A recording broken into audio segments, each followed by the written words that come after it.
Every feed I open, someone's shipping another AI app, and almost none of them will ever get a single paying user. Like, look at this, spent 6 months building an app that made 0 revenue. 0 users in 3 months. Spent 100 plus hours building an app only to find out that I'm not the first. It's not the code, it's not the design, they lost before they even built anything, the moment they choose a niche. Look at what actually happens. Viral MIT study claims that 95% of enterprise AI pilots fail. AI-related Hacker News posts gets less than half the comments and votes of non-AI posts. Cheap AI native products under $50 a month retain only 23% of revenue after a year. It's 20 plus points worse than traditional SaaS. But here's the part nobody says out loud. Demand for software didn't shrink. It's the highest it's ever been. It's just not where everyone is looking. Builders are all building for each other,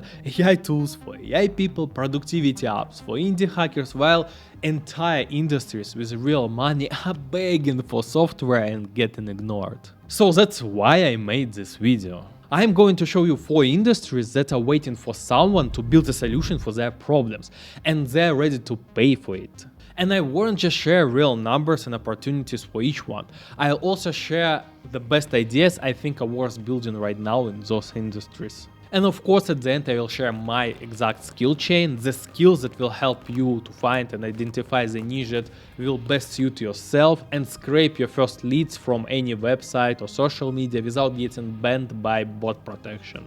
So stick around till the end to get the exact pipeline with all the skills you need for this for free. Okay, industry number 1, a $74 billion business still running on the software older than the iPhone. Your local vet. $74 billion a year just in the US, and more than half of these clinics still using a really old software. Some of it is 20 years old, sitting on one computer in the back office. Most of them are small, just one vet who owns the place. Now the software that stores medical records, that belongs to 2 giant companies. You will not beat them, so don't even try. But that's not where the real pain is. Think about it from the pet owner's side. The clinic writes everything in a medical language and you walked out confused. What's wrong with my dog? What do I do now? You don't really get it. So imagine something simple. It takes those reports and turns them into normal human words. And you stay connected in one place. Ask a question, get a reminder, leave a review. Right now, the whole system talks to the vet, nobody talks to the pet owner. So the lesson here is easy. Don't fight the giant in the middle, just fix everything around it. Okay, the vet is a big business hiding old software. The next one, the customer doesn't even get a choice, the law makes them pay every year forever. Industry number 2, and here the customer doesn't even decide if they pay. Fire safety inspections. Every building has to check its fire extinguishers, its sprinklers, its alarms, by law, on schedule, forever. So this is the money that doesn't care about the economy. Good times or bad, the inspection still happens. It's a $22 billion industry, almost 20,000 companies, and about half of them still do it all on paper. And here's the funny part, the big funded apps, they all chasing the big contractors. Nobody builds for the small guy. So picture that small shop, they do the inspections by hand, then they have to turn it into official reports the fire marshal will accept. And they always forget to book the next one, so they lose the repeat job. That's where a simple software helps. A checklist, the report, and a reminder for next time. Cheap and easy, for the small shops nobody else cares about. But honestly, this is real money, but slow money. These people aren't online, you find them on a small trade forums or local Facebook groups, good little businesses, not a rocket ship. So fire is money, the law guarantees, but you earn it slow. The next one is opposite, the customers want to pay you online and half of them still can't. Industry number 3, and honestly this drives me a little crazy, these businesses lose money on purpose because they literally can't take it. Campgrounds and RV parks. Half of the small parks in America have no way to book online. You want a spot, you call, and you hope somebody picks up. It's an $11 billion industry, 17,000 parks, mostly small family businesses. And there's this one true story that tells everything.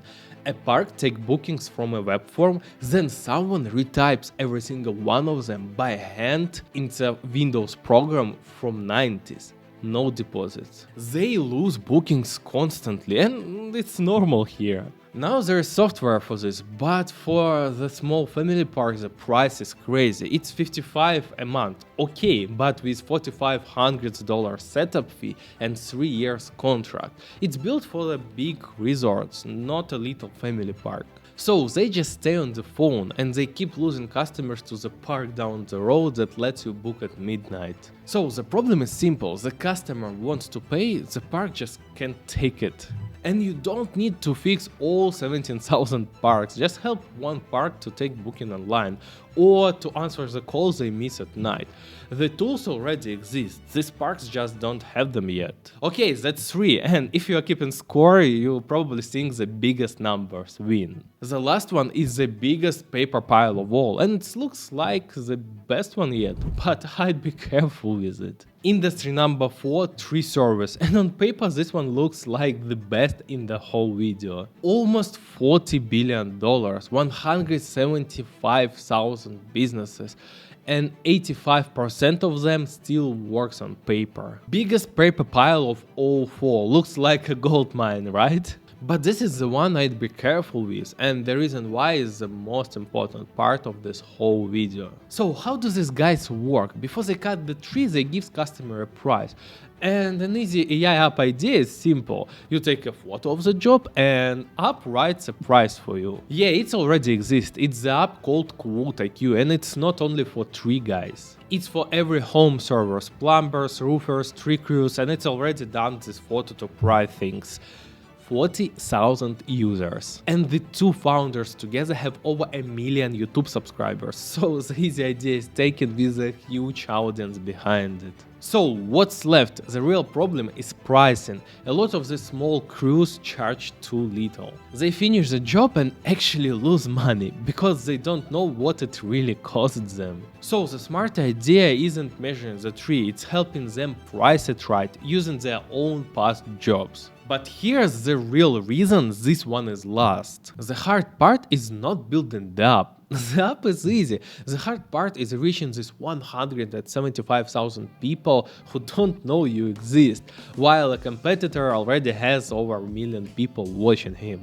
And that's the real take of this whole video. Because look at all 4, wet, fire, campgrounds, trees, every single time the thing that decides if you win, it's not the app. It's 2 things, finding the niche before everybody else and getting in front of real customers first. So let me show you the exact skills I used to do both. That's the AI pipeline I promised you. Okay, so here's how you set this whole thing up for yourself, and the best part, all these skills are free. So the main idea is simple. You want to give your agent as much access to information as you can.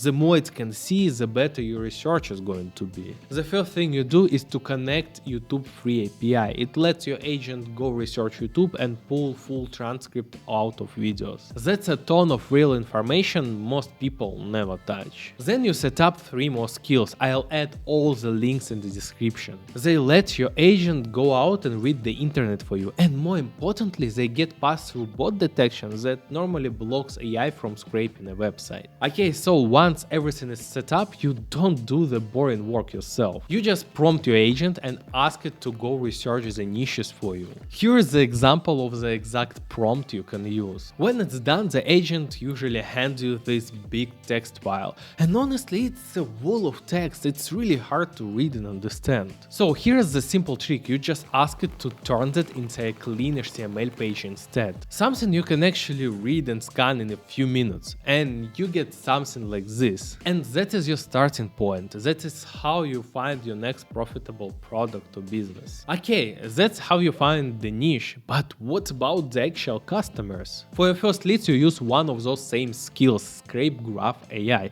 It goes and collects leads for you with their contact info, all from open sources. Look at this, I just asked it for that business owners and it pulled all of this for me. So look, the ideas are real, the tools are free, the only thing is missing is you. And honestly, this is exactly what this channel is for, using AI in a productive way that brings you closer towards your goals. So hit like, it really helps, and subscribe because I post videos like this regularly, and see you in the next one.